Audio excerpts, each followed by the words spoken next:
Last video में मैंने आपको कहा था कि हम इसके ऊपर हमने CBR पे जो जो चीज़ें लगाई हैं वो उसके बारे में आपको बताएंगे।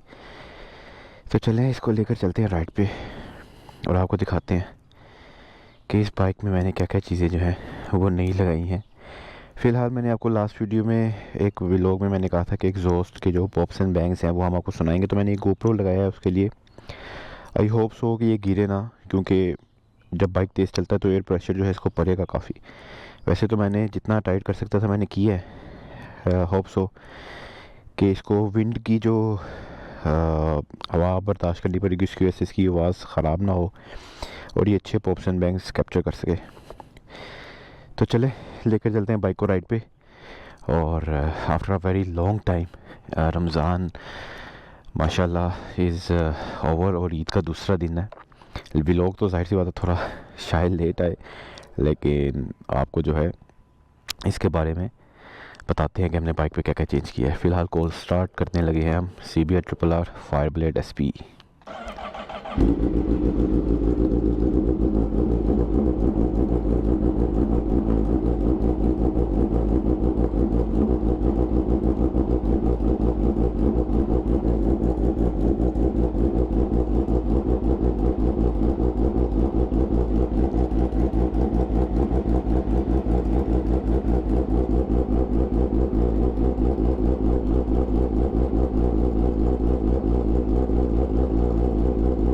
अच्छा, ये तो आप कोल्ड स्टार्ट सुन रहे हैं, इनलाइन 4 है और एरो का फुल टाइटेनियम सिस्टम है। अहमद भाई की बाइक पे मैंने एग्जॉस्ट चेंज कर दी है, वो भी आके रिवील कर देंगे। उसके बाद मैं वीडियोस लगाऊंगा उस एग्जॉस्ट की इंस्टॉलेशन, उसमें क्या क्या हर्डल्स हमने फेस की और फिर वो कौन सा एग्जॉस्ट है। एक बड़ा स्पेशल एग्जॉस्ट अहमद भाई ने अपने लिए मंगवाया है। वो एग्जॉस्ट एक ही है पाकिस्तान में, शायद पूरी दुनिया में वो बहुत ज़्यादा इंस्टॉल ना हुए हो डुकाटी पे, बहुत गिने चुने होंगे, मतलब आप फिंगर्स पे गिन लेंगे, बस इतने ही डुकाटी ओनर्स ने उसको इंस्टॉल किया होगा। Reason is that it's too expensive. Bike तो बहुत खूबसूरत लग रहा है माशाल्लाह उनका, और उसकी इंस्टॉलेशन भी दिखाएंगे, उसका साउंड भी सुनाएंगे। विद DB किलर भी साउंड सुनाऊंगा आपको, विदाउट DB किलर भी सुनाऊंगा। और जब विदाउट DB किलर सुनाऊंगा तो आपको कोल्ड स्टार्ट का कंपैरिजन दिखाएंगे, CBR खड़ा करके और डुकाटी खड़ा करके, दोनों को बारी बारी दोनों का कोल्ड स्टार्ट आपको सुनाएंगे। तो इनलाइन 4 विद एरो का जो कंपटीशन होगा वो V4 V4 उसके आगे एग्जॉस्ट सिस्टम जो भी है उसके साथ होगा। दोनों का विदाउट DB किलर हम जो है आपको साउंड सुनाएंगे। ये जो आप देख रहे हैं ना कि थोड़ी सी रेस बाइक देती है खुद ही काम कर लेती है, ये built in pit limiter Honda ने इसके अंदर इंस्टॉल करके भेजा हुआ है। हमारे पास उसकी सेटिंग नहीं है चेंज करने के लिए, हम उसको ऑन ऑफ नहीं कर सकते, लेकिन बाय डिफ़ॉल्ट होंडा ने इसके अंदर पिट लिमिटर इंस्टॉल किया हुआ है। बाइक अपने आप को वार्म अप करती है, अपने RPM जो है थोड़ी थोड़ी देर बाद खुद इंक्रीज़ करती है, खुद डिक्रीज़ करती है।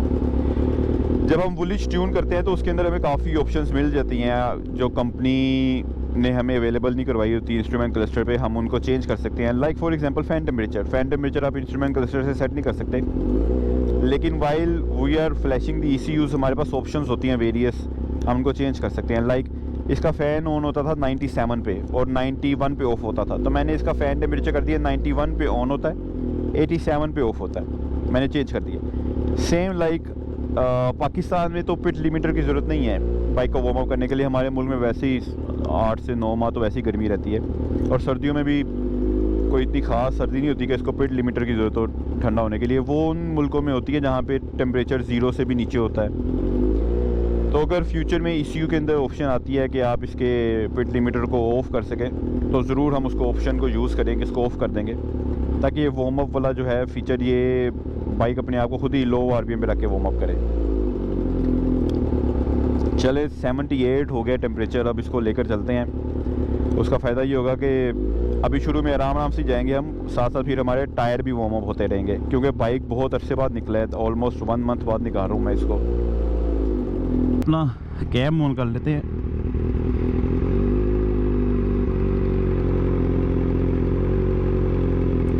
पॉप्स एंड बैंक्स के लिए। वैसे तो इसका दूसरा दिन है, रश कम ही होगा, लेकिन मैं काफ़ी लेट निकला हूँ, यानी कि ये कोई तकरीबन 10 बजे का टाइम है, 10 साढ़े 10 बजे का टाइम है। हाँ 10:15 यार, इधर भी तो टाइम आता है, 10-12 है। होप कि हमें रश ज़्यादा ना मिले और थोड़ा सा, बिल्कुल थोड़ा सा इंजॉय कर लें। और होप सो मेरे जो गोप्रो लगाया पीछे वो सलामत रहे। मैंने बड़े गोप्रो गिरते देखे हैं डॉक्टर साहब के। तो उम्मीद करते हैं कि ये सही रहेगा।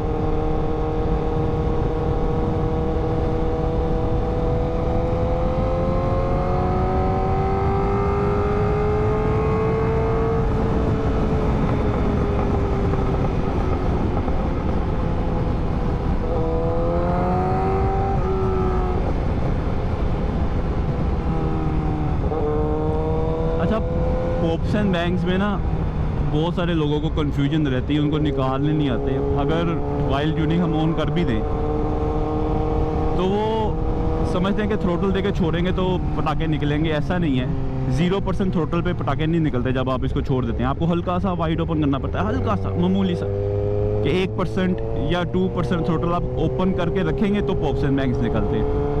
क्योंकि वो आपके इंजेक्टर स्प्रे फ्यूल का तभी देंगे एग्जॉस्ट सिस्टम में जब थ्रोटल हल्की सी खुली होगी, बिल्कुल माइनर सी। तो मतलब कहने का ये है कि इंजेक्टर तो स्प्रे कर रहे हैं पर थ्रोटल ही बंद है अगर पूरी, तो वो जाएगा कहाँ से उसके अंदर इंजन में। तो आपको हल्की सी खोलनी पड़ती है, मानिए 2%, ताकि वो एयर गैप बन जाए, मतलब एक छोटा सा खुल जाए थ्रोटल प्लेट, जहाँ से वो जो फ्यूल इंजेक्टर्स आपके स्प्रे कर रहे हैं फ्यूल को, वो जा सके एग्जॉस्ट सिस्टम में। होंडा ये वाला स्पेशल बाइक RRR, ये बहुत स्पेशल बाइक है। मैं बार बार ये बोलता हूँ, उसकी रीज़न ये है क्योंकि मैं चला रहा हूँ, मुझे पता है। इससे पहले मैंने लेटेस्ट जेन का ZX10R भी ओन किया था, 2021 ZX10R, और वो भी ट्यून किया था हमने वुलिश से। उसके अंदर भी DNA का एयर फिल्टर डाला था, एग्जॉस्ट सिस्टम उसका हमने टाइटेनियम के हेडर्स तो पहले ही होते हैं, हमने उसका मिड पाइप भी टाइटेनियम का डाला था, एग्जॉस्ट भी उसमें एक्रा का कार्बन फाइबर वाला डाला था। मतलब उसको अंदर हमने अच्छे परफॉर्मेंस पार्ट डाले थे, और वो बहुत तेज़ भी बाइक था। मतलब वो 5th जेन से तो तेज़ था, लेकिन उसके ऊपर जो राइडर बैठा हुआ था, यानी कि आपका भाई मैं, वो स्लो था। तो जब भी हम उसको बाइक जो है एक अच्छे राइडर को मैं देता था, यानी कि जूनी, तो उसकी परफॉर्मेंस ही और होती थी। और जब वो मैच लाता था तो परफॉर्मेंस और होती थी। राइडर बड़ा मैटर करता है। अगर आपके पास एक अच्छे जेन की बाइक है, एक अच्छी लेटेस्ट मशीन है, तो आप ये कतई ना समझें कि वो पिछली जेन से स्लो होगी। BMW के साथ यही हो रहा पाकिस्तान में। लोग समझते हैं कि उसकी नई जेन स्लो है पुरानी जेन से, हालांकि ये बिल्कुल टोटली रॉन्ग स्टेटमेंट है। उसकी वजह मैं आपको दे देता हूँ। आप बाहर गोरों की वीडियोस देखें, जितने भी आजकल लेटेस्ट गोरे यूज़ कर रहे हैं, BMW के जो फैंस हैं वो लेटेस्ट बाइक यूज़ कर रहे हैं। अगर पुरानी जेन तेज़ होती तो कोई गोरा नई जेन यूज़ ना करता। और आप नई जेन की परफॉर्मेंस देखें बाइक गोरे कैसे उसको 353 तक भी वो लेकर जा रहे हैं इंस्ट्रूमेंट क्लस्टर पे। ऐसा कैसे हो सकता है कि एक पुरानी जेन तेज़ और गोरा फिर भी स्लोवर जेन पे ट्रैक कर रहा है? ऐसा नहीं होता। तो उनकी नॉलेज बहुत ज़्यादा होती है हमारे से। उनके पास तो डायनो ट्यूनर्स, ये वो फैक्ट्स, फिगर्स, हर चीज़ उनके पास ऑन फिंगर्स पे मौजूद है, फिंगर टिप्स पे। हमारे मुल्क का फ्यूल थोड़ा कम पावर इस्तेमाल करता है, इसलिए शायद न्यू जेन की बाइक ट्यून होने के बावजूद हमारे फ्यूल पे अच्छा परफॉर्म नहीं कर पा रही। ये शायद मेरे ज़हन में ये शायद रीज़न हो सकता है जिसकी वजह से हमारे यहाँ के राइडर्स को लग रहा है कि न्यू जेन स्लोअर है, हालांकि ऐसा नहीं है। तो बाद में मैं ये बताने लगा था कि हो सकता है कि बाइक परफॉर्म राइडर की वजह से ना कर रही हो। मतलब आप अगर एक ट्यून न्यू जेन यूज़ कर रहे हैं और आप पुरानी जेन से उसकी परफॉर्मेंस पुरानी जेन की आपको ज़्यादा फील हो रही है जब आप उसके साथ भगाते हैं, तो डजंट मीन कि आपकी बाइक स्लोवर है। देयर विल बी 80% चांस कि आप स्लोवर है उसके ऊपर जो बैठे हैं। तो अपनी स्किल्स भी इन्हांस किया करें बाइक के साथ साथ।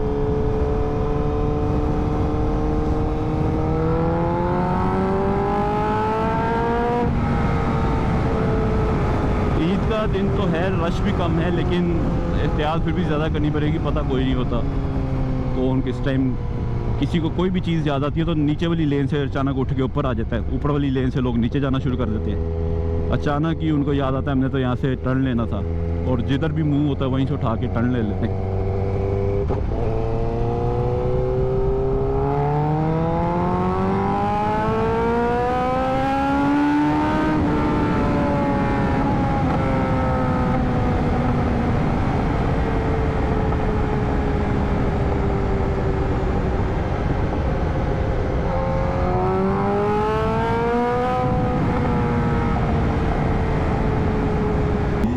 कैमरा तो अभी तक ठीक ठाक है, इसके देख लेते हैं। टाइट तो है ना, टाइट भी है यार।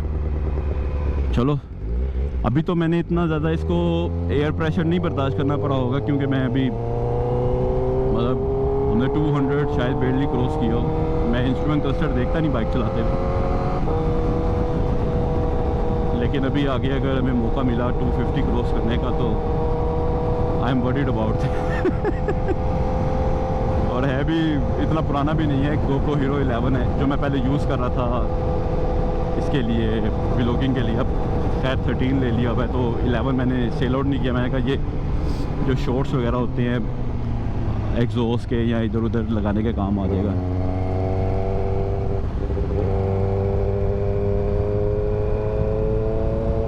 अच्छा, मैंने ना इसकी सेटिंग्स रखी तो ये ट्रैक्शन 1 और व्हीली कंट्रोल जो है वो भी मैंने इसका 1 रखा हुआ है। देख लेते हैं एक बार। ये देखें, power mode 1, traction 1, wheelie 1, engine braking 2। लेकिन फिर भी पहला गियर ना मुझसे भगाया नहीं जाता। मैंने छोड़ दी हुई बाइकें चलाना तो पहला गियर बड़ा डराता है मुझे।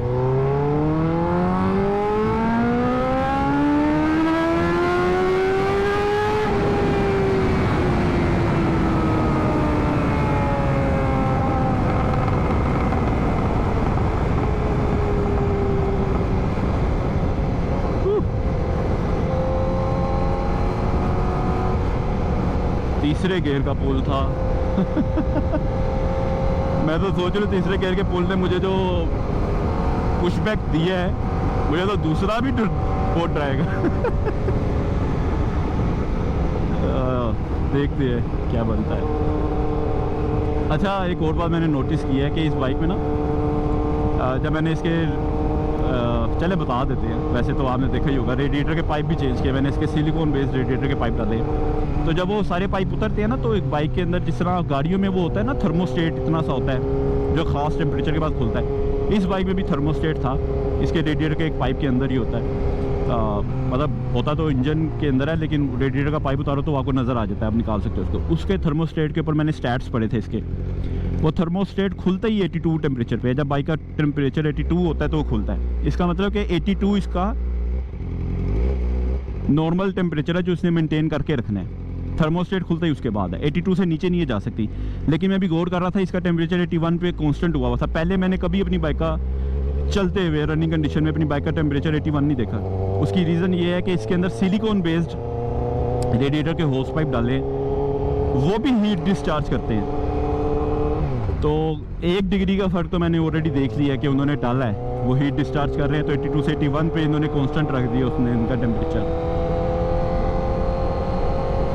ये मैं बात करूं कि मतलब कंटिन्यूस अगर बाइक चल रही है, मतलब उसको बार बार रुक नहीं रही, आप स्लो नहीं कर रहे, तो 82 मेंटेन रखती है बाइक अपना।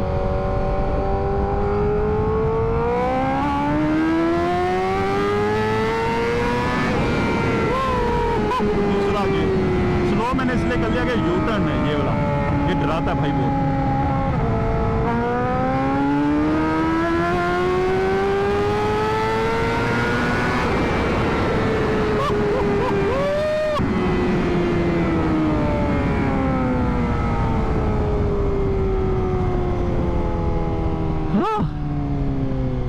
मज़ा आ गया।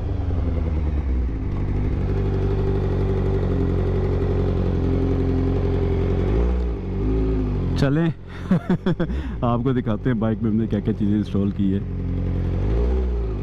काफ़ी वेट हो गया। ओह, लकीली GoPro भी है अपने साथ। कोशिश करता हूँ आपको थोड़े से अगर मैं पॉप्स सुना सकूँ उसमें।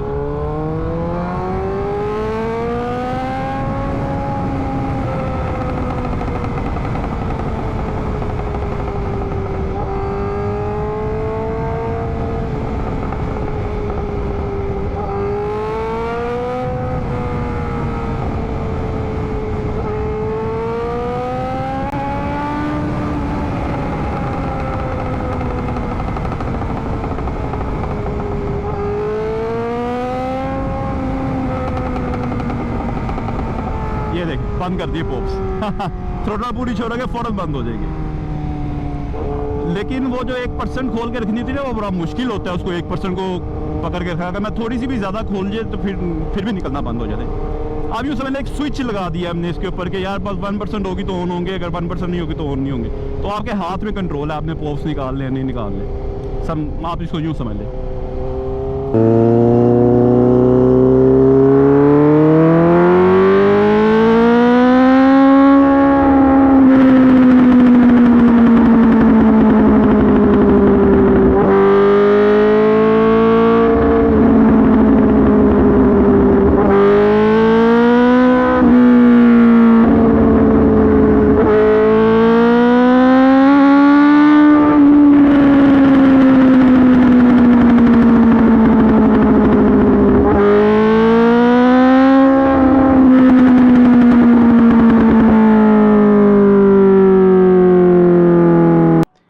तो गाइज़ अब बारी आ गई है इस बाइक पे हमने जो जो चीज़ें इंस्टॉल की हैं वो आपको दिखाने की। आपने पहले भी मैंने पाक व्हील पे एक जो सुनील साहब ने इसका ओनर रिव्यू लिया था उसमें मैंने दिखाया था, लेकिन मैं एक शुरू से आपको बताता हूँ ताकि आपको पता चले ओवरऑल इस बाइक पे हमने कितना कुछ सामान लगाया है। सबसे पहले और सबसे महंगी चीज़ जो है वो है इसका एग्जॉस्ट सिस्टम। ये है फुल टाइटेनियम, हेडर से लेकर सारा चेंज हुआ है। एरो का Evo competition Evo pro race full titanium इस तरह करके इसका नाम था, और ये सबसे एक्सपेंसिव प्रोडक्ट थी एरो के पास। वैसे तो उनके पास एरो के पास जो एग्जॉस्ट थे वो मेरा ख्याल है $1200 से स्टार्ट हो रहे थे, लेकिन ये पर्टिकुलर जो है $2600 सिर्फ इसकी परचेज प्राइस थी। उसके बाद इसकी शिपमेंट हुई यूएसए, इटली में ये तैयार किया जाता है ऑर्डर पे स्पेशल। यूएसए शिपमेंट हुई और शिपमेंट के चार्जेस होते हैं। यूएसए से पाकिस्तान आया, पाकिस्तान में फिर इसको लाने के शिपमेंट के चार्जेस, कस्टम क्लियरेंस। तो अगर आप किसी तरह वो बचा भी लें कस्टम का, इधर उधर करके किसी के सामान में आ जाए, फिर भी ये आपको 8 लाख का कॉस्ट करता है विदाउट कस्टम, ठीक है। उसके बाद आ जाते हैं इसके कार्बन के पार्ट्स। कार्बन के जो पार्ट्स हैं मैंने इसके ऊपर लगाया हुआ है। फ्रंट फेंडर जो है इसका कार्बन का है। इसके जो इंजन का ये बाइक का फ्रेम होता है, बाइक के फ्रेम के ऊपर कार्बन के कवर लगे हुए हैं। टैंक के ऊपर कार्बन का कवर लगा हुआ है, पूरा टैंक कार्बन के कवर से जो है हमने इसको कवर किया हुआ है। इसके अलावा इसका जो पीछे मडगार्ड होता है या हगर कह लें आप, रियर, और इसका हगर की एक अच्छी बात यह है कि चेन वाला जो पार्ट है वो भी इसके साथ ही है, मतलब ये एक ही पीस है। तो जब ये चेंज करते हैं आप, दोनों चीज़ें बेसिकली आपकी चेंज हो जाती हैं। दूसरी बाइक में सेपरेट होती हैं। तो ये भी कार्बन का लगाया हुआ है, और इसके अलावा कार्बन के हील गार्ड्स लगे हुए हैं इसके अंदर, ठीक है। तो ये कार्बन के पार्ट्स हैं जो मैंने बाइक में लगाए हैं। अच्छा, एक और चीज़ कार्बन की है, ये जो इसका टैंक पैड लगा हुआ है ये भी कार्बन का है। इसमें होता ये है, इसमें कार्बन क्लॉथ यूज़ करते हैं, और उसके बाद वो उसको जो भी मटेरियल होता है इसका टैंक पैड का, उसके अंदर कार्बन क्लॉथ लगा कर इसको बनाया जाता है प्रॉपर। तो है ये भी कार्बन का, ओरिजिनल कार्बन क्लॉथ का बना हुआ है ये भी। एक चीज़ आप नोट कर रहे होंगे, मेरा यहाँ पे फ्यूल टैंक आफ्टर मार्केट होता था ब्लू वाला, वो मैंने चेंज कर लिया। उसकी रीज़न ये है कि वो ना हल्का सा लूज़ हो रहा था, मुझे फील होता था कि हल्का हल्का सा लूज़ रहना शुरू हो गया है। हालांकि वो मसला कोई नहीं कर रहा था, लेकिन लूज़ मतलब वो जहाँ से खोलते थे हम उसको प्रेस करके, और मैं रिस्क नहीं लेता अपनी बाइक के साथ, तो मैंने वो निकाल के अपना स्टॉक वापस लगा दिया है। मैं अब सोच रहा हूँ कि इसको आफ्टर मार्केट लगाने की बजाय ना इसी तरह का कोई कार्बन का पैड मंगवा के ना यहाँ पे लगा लूँगा, तो ये मैच कर जाएगा इसके साथ, तो हमें इशू भी नहीं रहेगा। ओरिजिनल हमारा टैंक कवर भी यूज़ होता रहेगा, और हमारा कार्बन के साथ वो मैच भी कर जाएगा। अच्छा, इसके अलावा इसके रिम पे आप देखें तो ये HRC के SPHRC वाले स्टिकर लगे हुए हैं। रिम के स्टिकर बाहर भी लगे हुए हैं इसके। इसका पूरा रिम जो है ये बाहर भी स्टिकर नहीं होते, अंदर भी नहीं होते, तो दोनों साइड पे लगे हुए हैं HRC के स्टिकर्स हैं। और इसके इंजन पे हमने GB रेसिंग के इंजन गार्ड्स लगाए हुए हैं। रिसेंटली मैंने अभी ये भी अपग्रेड किए हैं, मैंने अपने क्रैश गार्ड जो हैं वो चेंज किए हैं, और इसके ऊपर जो है आप देख रहे होंगे ब्लू लोगो वाला मैंने क्रैश गार्ड मंगवा के लगाए हैं। इसके आगे आप आए तो प्यूक के आपको नज़र आ रहे होंगे डिस्क कूलर। ये बेसिकली डिस्क का जो ब्रेक पैड है और जो डिस्क है बाइक की, दोनों इन दोनों को कूल करते हैं। हवा जो है आगे से इन होती है, और ये जो है डिस्क को भी ठंडा करता है और पैड को भी ठंडा करता है। और प्यूक की एक और चीज़ लगी है, वो है इसका रियर चेन एडजस्टर। बड़ा ही खूबसूरत चेन एडजस्टर रेड कम्बिनेशन में हमने मंगवाया था, और ब्लू टाइटेनियम बोल्ट ऑलरेडी मैंने इसके अंदर चेंज किया हुआ है। इसका व्हील का एक्सेल नट और चेन एडजस्टर नट जो होता है ये भी टाइटेनियम का है। ये मैं आपको लिख कर देता हूँ, पूरी दुनिया में चैलेंज है मेरा, CBR ट्रिपल आर पे किसी ने अपने चेन एडजस्टर के नट टाइटेनियम नहीं किए होंगे। एक्सेल नट टाइटेनियम का होता है, लेकिन ये सिर्फ वन एंड ओनली मोड है जो मेरी बाइक में आपको मिलेगा, टाइटेनियम के chain adjuster nut with axle nut. और ये पूरा कम्बिनेशन जो बन रहा है बड़ा प्यारा बन रहा है। फिर मैंने चेन एडजस्टर की वजह से अपने स्पूल भी रेड कर लिए, पहले ब्लू थे। अच्छा, ये चीज़ हो गई। अब ये जो फुट पैक्स होते हैं ये भी एडजस्टेबल है, यहाँ से आप इसकी एडजस्टमेंट कर सकते हैं, ये भी आफ्टर मार्केट लगे हुए हैं इसके अंदर, और फुली एडजस्टेबल है। इसकी हाइट आप ऊपर नीचे भी कर सकते हैं, आगे पीछे भी कर सकते हैं। इसी तरह उस साइड वाला भी फुट पैक सेम इसी तरह का है एडजस्टेबल, जिसको आप चेंज कर सकते हैं। मेरी बाइक में आपको जगह जगह के ब्लू बोल्ट्स नज़र आ रहे होंगे। ये कोई ब्लू कलर के एलुमिनियम के बोल्ट्स नहीं हैं, ये टाइटेनियम बोल्ट्स हैं। मैं चैलेंज करता हूँ एशिया में, यूरोप में, जिस कंट्री में भी हैं, मेरी बाइक पे जितने टाइटेनियम बोल्ट्स मैंने लगा दिए हैं, मैंने किसी CBR ट्रिपल आर पे इतने बोल्ट्स लगे नहीं देखे। अच्छा, ये चैलेंज मैं इसलिए नहीं कर रहा कि मुझे कोई प्राउड है या ये है या वो है, ये शौक की बात होती है। मुझे इस बाइक की कलर थीम जो है बड़ी प्यारी लगती है, और ये वाकई बहुत प्यारी है, आप इनको इन पर्सन देखें।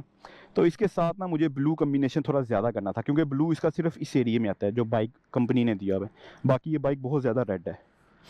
तो पीछे थोड़ा थोड़ा सा है, लेकिन मुझे ना ब्लू एक्सेंट थोड़ा सा इसमें ज़्यादा करना था। तो मैंने ऑलमोस्ट 60 या 62 बोल्ट्स हैं मेरी बाइक में जो टाइटेनियम के लगे हुए हैं।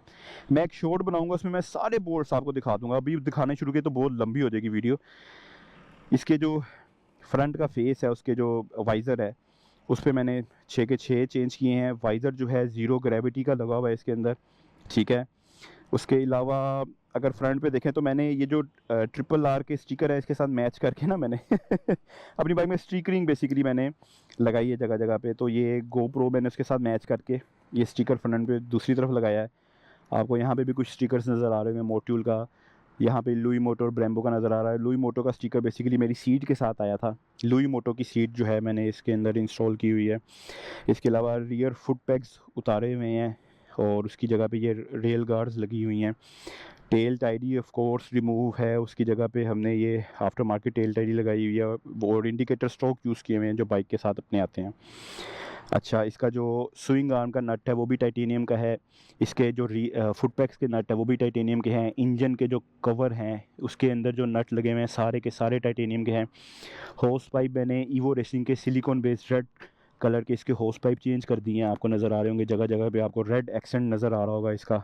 दूसरी साइड से भी आपको थोड़ा सा इसका रेडिएटर का पाइप अगर विजिबल हो तो ये आप देखें, मतलब जो कूलेंट को ड्रेन करने का एक्स्ट्रा कूलेंट वो भी पाइप जो है उन्होंने साथ भेजा था इसकी किट में। तो ये सारे रेडिएटर के जो पाइप हैं ये चेंज हो गए रेड एक्सेंट में। मंगवाए मैंने ब्लू थे, लेकिन जो कंपनी है उसके पास अवेलेबल नहीं थे, तो उन्होंने फिर मुझे कांटेक्ट किया और उन्होंने कहा कि आप रेड ले लें। अच्छा, ये चलते चलते ना घूम जाता खुद ही, मतलब ये ऐसे ही रहता है फ्री। तो इसका एक फ़ायदा ये भी है कि अगर आपका मतलब इंस्टॉल जिस मर्ज़ी पोजीशन में, आप इसको बाद में सीधा कर सकते हैं आराम से। अच्छा जी, इसके बाद जो बाइक में चीज़ मैं आपको बताऊँ, इसके अंदर परफॉर्मेंस वाइज इसके अंदर DNA का एयर फिल्टर है, टर्न 13 के वेलोसिटी स्टैक्स हैं, वुलिच ट्यून्ड है जो मैंने खुद ट्यून की है बाय पार्क पीक। हमारा एक चैनल है, हमारा एक हम ट्यून करते हैं बाइक्स पार्क पीक परफॉर्मेंस के नाम से। पाकिस्तान में आपको इसकी ट्यूनिंग अवेलेबल है बड़ा इजीली। और इसके अलावा मैंने बड़ी चीज़ें चेंज की हुई हैं, छोटी छोटी चीज़ें ना आपको याद नहीं रहती। जिस तरह एडजस्टेबल किक स्टैंड है, ठीक है। एडजस्टेबल किक स्टैंड इसलिए लगा हुआ है कि मैंने इसकी लोडिंग्स लगाए हुए पीछे, इसको लो किया हुआ है थोड़ा सा मैंने अपनी हाइट के लिहाज से, तो वो फिर आपको एडजस्टेबल किक स्टैंड लगाना पड़ता है ताकि आपकी बाइक प्रॉपर स्टैंड पे खड़ी हो। चेन आप देख रहे हैं, ये चेन जो है DID की ओरिजिनल लगाई हुई है 520, इसमें 525 की आती है, मैंने 520 कन्वर्जन की हुई है।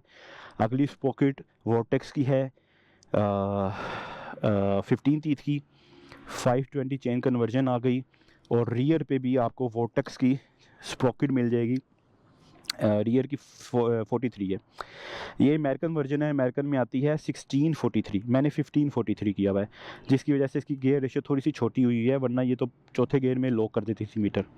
अच्छा, उसके अलावा आप देख रहे होंगे बोल्ट्स आपको नज़र आ रहे हैं, ये भी टाइटेनियम के लगे हुए हैं जो स्प्रॉकेट के ऊपर हैं। तो ये पूरा जो एक रियर का व्यू होता है ना, मैंने बड़ा खूबसूरत कर दिया। हालांकि सबसे अगली पार्ट आपको यही लगता है बाइक में, इसमें आपको ल्यूब और गंद और हर चीज़ आपको मिल जाएगी। लेकिन मेरी बाइक में आपको आप देखेंगे तो इस साइड से भी बहुत खूबसूरत लगती है माशाल्लाह। इस तरफ का भी जो कवर है उसके अंदर टाइटेनियम के बोल्ट्स लगे हुए हैं सारे, और आगे जो कैलिपर है उसके अंदर भी हमने टाइटेनियम बोल्ट्स यूज़ किए हुए हैं विद रेड स्पेसर्स। उसकी वजह से इसकी जो थीम है वो बाइक कलर के साथ मैच कर जाती है। आगे जो आप ये छोटा सा देख रहे हैं ना, ये बेसिकली परफॉर्मेंस पार्ट नहीं है या कुछ भी नहीं है। यहाँ पे रिफ्लेक्टर, इसका रिफ्लेक्टर वैसे शायद इस तरफ होता है, आई डोंट नो, मुझे अब याद नहीं, लेकिन ये मैंने बहुत पहले मंगवा के रखे हुए थे, मेरी 10R पे भी लगे हुए थे। तो वो यहाँ का पेच उतर जाता है और ये लग जाता है, एक तरह का स्लाइडर टाइप आप समझ लें। इसके जो बोल्ट्स हैं वो भी टाइटेनियम के लगा दिए हुए हैं। यहाँ पे बोल्ट्स लगा होता है वो भी हमने उतार के टाइटेनियम का, ये मैंने रिसेंटली अपडेट किए हैं दोनों बोल्ट्स टाइटेनियम के। इसी तरह दूसरी साइड पे भी है। और आप बाइक की जो फेयरिंग है, बाइक की जितनी फेयरिंग है, जितने बोल्ट्स लगे हुए हैं सब टाइटेनियम के लगे हुए हैं। ऊपर इस तरफ भी आप देख ले तो दूसरी साइड पे भी मैं आपको दिखा देता हूँ। स्प्रॉकेट में जब हमने टाइटेनियम लगाया है तो बाइक की बॉडी वाले हम कैसे छोड़ देते। तो बाइक की बॉडी में भी जितने बोल्ट्स लगे हुए हैं ये सब ब्लू टाइटेनियम में हमने मंगवा के लगाया है। कुछ स्टिकरिंग भी आपको नीचे नज़र आ रही होगी, वोर्टेक्स की मैंने लगाई हुई हैं। स्प्रॉकेट उसके साथ आया था वो लगा दिया। एचजेसी का हेलमेट मैं यूज़ करता हूँ, उसके साथ आया था वो लगा दिया। मोट्यूल का मैं ऑयल यूज़ करता हूँ वो लगा दिया। प्यूक की जो एसेसरीज़ हैं वो ऑलरेडी उस पर प्यूक मेंशन होता है, तो वो तो लगाने की ज़रूरत नहीं थी आपको। ओवरऑल जो है मैंने आपको दिखा दिया है बाइक। काफ़ी चीज़ें हैं जो स्टिल मैं भूल चुका हूँ, लाइक जिस तरह ये ऑयल फिलर कैप जो है ये चेंज किया हुआ है हमने। लीवर्स आई डोंट नो मैंने आपको बताया कि नहीं, ये भी चेंज हैं। और मीटर पे ऑफ कोर्स प्रोटेक्टर तो सबसे पहले हम लगाते हैं मंगवा के। इस तरह छोटी छोटी चीज़ें होती हैं जो बाद में बंदे के ज़हन से निकल जाती हैं। तो ये हमने जो है ओवरऑल बाइक के अंदर फुल आप समझ लें कि मैं जो चीज़ें चेंज हो सकती थी की हुई हैं हमने। सिर्फ ये विंग्स नहीं आगे लगाए मैंने जो डॉक्टर साहब ने लगाए हैं अपनी बाइक में, क्योंकि मुझे ना पता नहीं क्यों फीलिंग आ रही है कि मैं जब तक उसको रियल एक दफ़ा अपने सामने नहीं ना देख लूँगा, होपफुल के डॉक्टर साहब अभी फ्यूचर में आएंगे तो मुझे देखने का मौका मिलेगा उनकी बाइक, मैं एक दफ़ा देख लूँ उसको इन पर्सन, उसके बाद मैं डिसाइड करूँगा वो मंगवाने के नहीं, क्योंकि वो बहुत एक्सपेंसिव हैं। वो मंगवाने हैं तो प्यूक के ओरिजिनल मंगवाने हैं, चाइना कॉपी नहीं आएगी, क्योंकि उसकी फ़िटिंग में बड़ा इशू आता है चाइना कॉपी में। तो वो एक दफ़ा देख लूँ इन पर्सन बाइक, फिर डिसाइड करेंगे कि लगाने है कि नहीं। तो ये ओवरऑल इस बाइक के अंदर जो हमने चीज़ें रिसेंटली लगाई हैं, आपने शायद इतना मैंने वीडियो में नहीं दिखा सका था, तो अभी भी काफ़ी चीज़ें होंगी जो नज़र नहीं आ रही। हाँ, रेडिएटर के ऊपर हमने रेडिएटर गार्ड भी इंस्टॉल किया है, ये भी रह गया। इस तरह बहुत सारी चीज़ें होती हैं जो नहीं याद आ रही होती उस टाइम। तो ये ओवरऑल इस बाइक की लुक थी।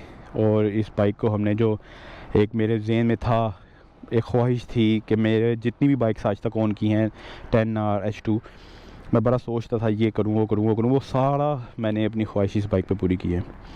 और एक अच्छा खूबसूरत एसेसरीज़ वाला मैंने बाइक बना के रखा है अपने पास। चैलेंज है ओपनली, एशिया में यूरोप में कोई बंदा दिखा दे जिसने स्टॉक बाइक परचेज़ करके इतना सामान लगाया उसके ऊपर, ख़ासकर टाइटेनियम बोल्ट्स जहाँ जहाँ मैंने लगा छोड़े हैं। एक बोल्ट है जो अभी मैं आपको बताऊंगा, आप हंसेंगे, इसका जो ऑयल चेंज वाला बोल्ट है वो भी टाइटेनियम का है, वो भी मैंने लगाया नहीं, मेरे पास पड़ा हुआ है, क्योंकि ऑयल चेंज मैंने भी इसका रिसेंटली किया है, तो वो भी लगेगा। अच्छा, वो मकसद क्या था उसका बेसिकली, क्योंकि ऑयल बोल्ट तो किसी को नज़र नहीं आता, बेसिकली मुझे मैग्नेट वाला ऑयल बोल्ट चाहिए था कि मैं उसके अंदर एक मैग्नेट की टिप होती है। वो होता ही है कि अगर ऑयल के अंदर आपकी कोई जो इंजन की थोड़ी थोड़ी सी होती है ना मेटल्स, जो इंजन ब्रेकिंग पीरियड के दौरान निकालता है, वो मैग्नेट अपने ऊपर चिपका लेता है। आपको ना नज़र आता रहता है कि आपका इंजन ब्रेकिंग कितना हार्ड कर रहा है या कितना सॉफ्टली कर रहा है, तो आपको एक अंदाज़ा हो जाता है उससे। तो वो हर किसी को चेंज करना चाहिए मैग्नेट वाला ऑयल ड्रेन बोल्ट। तो जो एलुमिनियम वाला था ना और जो टाइटेनियम वाला था उसमें फ़र्क ही कोई नहीं था, मतलब उसमें सिर्फ 600 रुपये का फ़र्क था, मतलब एलुमिनियम वाला भी टू एक्सपेंसिव था। तो मैंने कहा यार 600 रुपये पाकिस्तानी फ़र्क से मैं एलुमिनियम वाला क्यों मंगवाऊँ, फिर मैंने वो टाइटेनियम वाला ही मंगवा लिया, वो भी ब्लू कलर में मंगवाया। तो वो जब लगाऊँगा आपको दिखा दूँगा। उसके साथ मेरा ख्याल है मेरे बोल्ट्स की जो काउंट है वो 61 या 62 हो जाती है शायद, लेकिन ये भी कंफर्म नहीं है। एक प्रॉपर छोटा व्लॉग बनाएंगे और आपको दिखा देंगे। तो ये थे आज का व्लॉग, उम्मीद आपको पसंद आया होगा। अपना बहुत सारा ख्याल रखिएगा, मुझे दुआ में याद रखिएगा। Stay safe, ride safe. मिलेंगे आपसे नेक्स्ट वीडियो में। अल्लाह हाफिज़।